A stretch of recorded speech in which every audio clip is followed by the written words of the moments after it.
DRDO की खबर आपको दे दें। डीआरडीओ ने Pinaka long range guided rocket का सफल परीक्षण कर लिया है। सोमवार को ओडिशा की चांदीपुर के इंटीग्रेटेड टेस्ट रेंज में Pinaka long range guided rocket का कामयाब टेस्ट किया गया। लॉन्ग रेंज गाइडेड रॉकेट की रेंज 120 किलोमीटर तक है। यह डीआरडीओ द्वारा विकसित Pinaka multi barrel rocket launcher system का सबसे नया और उन्नत मॉडल है। यह सिस्टम पूरी तरह से गाइडेड नेविगेशन कंट्रोल सिस्टम के साथ मौजूद है और इसमें पिनाका लॉन्चर से ही इसे दागा जा सकता है। तो long range guided rocket Pinaka का सफल परीक्षण किया गया। तो ये तस्वीर भी आपके साथ। इसमें एक चीज मैं जोड़ दूं जी, इसको पिनाक बोलिए। पिनाक शंकर जी का जो अजूबा था ना, उसके नाम पर है ये। शिव के धनुष को पिनाक बोलते हैं, इसलिए इसको पिनाक नाम दिया गया है। वो अंग्रेजी की वजह से ए लगा देने से हम लोग पिनाका बोलते हैं, लेकिन वो पिनाक है। ठीक, तो पिनाक का ये नया धमाका है और ये कहने की आवश्यकता तो देखो, अंतरिक्ष में हमारा जो है शिव शक्ति केंद्र, शिव शक्ति केंद्र बना, और अब हमने शिव का धनुष बनाया है। जो प्रधानमंत्री ने ऑपरेशन सिंदूर के बाद जो सुदर्शन कवच देश की रक्षा प्रणाली के, उसका एक पार्ट है ये, कि देश की रक्षा के लिए जो नाम दिया था सुदर्शन कवच। तो अब आप देखेंगे ना, इसी को कहते हैं कि एक सिविलाइजेशन की ओर रिटर्न होना। प्रतीकों शब्दों का बहुत क्यों इसके पहले अग्नि नहीं हुआ ही ऐसा मत कहो, ब्रह्मोस, ये भी सुनिए, ये भी सब पुराने 2014 से पहले भी आप ऐसा है कि इस देश में पूरी तरह उस सभ्यता को छाट के कोई नहीं चल सकता। कंटिन्यूटी में चीजें चलती हैं, लेकिन कंटिन्यूटी नहीं है। उसमें भी उस समय भी लोग थे जिन्होंने धर्मनिरपेक्ष। मैं तो सर ये कह रही हूँ कि मुनीर के लिए बहुत सारे सरप्राइजेस इंडिया के पास हैं। भारत के पास है, पिनाक भी है, तेजस है, ब्रह्मोस है।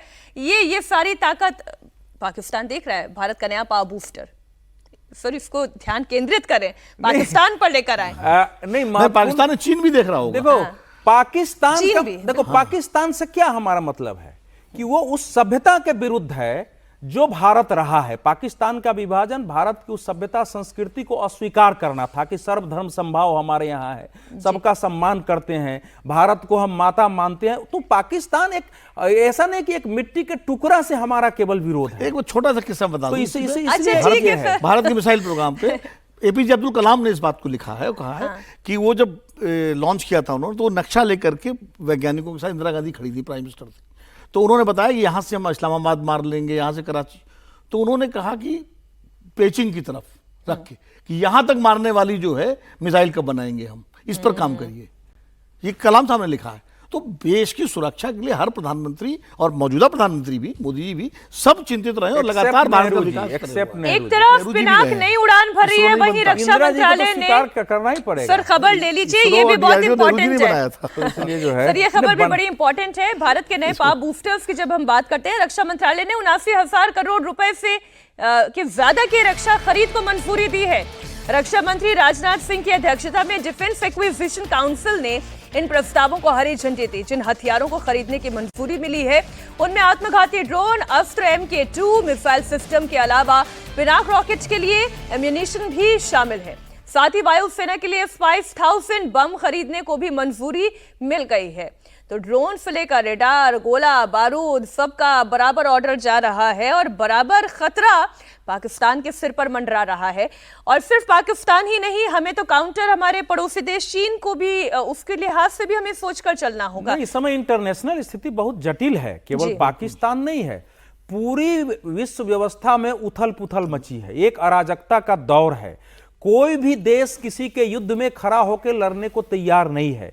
एक देश पर, कोई कमजोर देश पर मजबूत देश अटैक कर दे तो बोलेंगे तो जरूर, हथियार वगैरह दे देंगे, उसको रोकने की हैसियत किसी की नहीं रहेगी। हाँ, अभी ताइवान को लेकर जो पुतिन ने समर्थन कर दिया है चीन से, आप उसको कमजोर मत मानिए, हमारे लिए बड़ी वो समस्या होगी। ताइवान को चीन हड़पना चाहता है लंबे समय से, क्योंकि हमारा पार्ट है, वो चियांग काई शेक वहां भागे थे।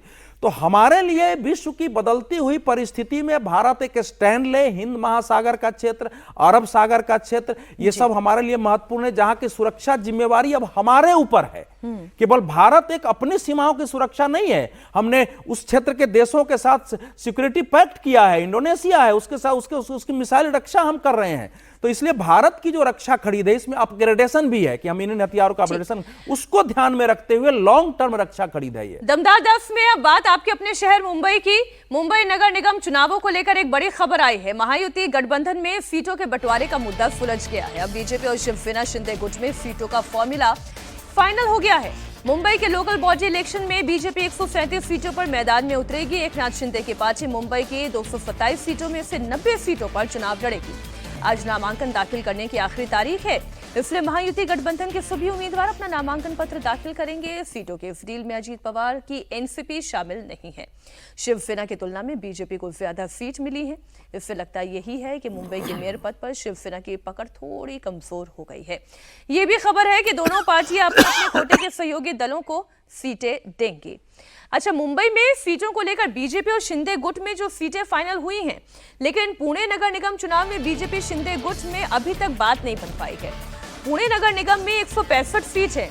बीजेपी के केवल 15 सीट देने से एकनाथ शिंदे गुट नाराज है।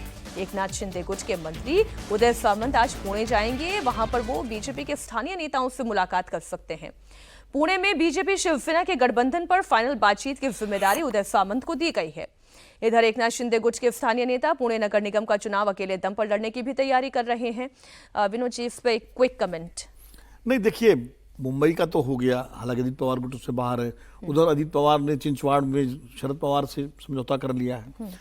तो बड़ा विचित्र है इस समय कौन कहाँ किस साथ जा रहा है। पुणे में अकेले लड़ने की तैयारी एकनाथ शिंदे भी कर रहे हैं। देखिए, पुणे में अकेले लड़ने की तैयारी इसलिए भी है कि एकनाथ शिंदे का दावा है कि पुणे में उनका आधार ज्यादा है ना, वो सतारा के रहने वाले हैं, वो पास में हैं वहाँ के आगे। और इसलिए एकनाथ शिंदे जानते हैं कि शिवसेना का जो पुराना आधार है ना, वो मुंबई के बाद अगर कहीं था तो पुणे में ही था, सबसे ज्यादा बाल ठाकरे के जमाने में। तो वो उसको अपने साथ रखना चाहते हैं और इसलिए ज्यादा सीट, 15 सीट लड़ेंगे तो उनकी कोई मतलब फिर वो ताकत नहीं रहेगी और वोटर में मैसेज क्या जाएगा। इसलिए वो चाहते हैं जैसे मुंबई में 90 सीट मिली उनको, ऐसे वहां भी कम से कम 50-60 सीटें उनको मिले। इसलिए वो सारा पेच फंसा हुआ है।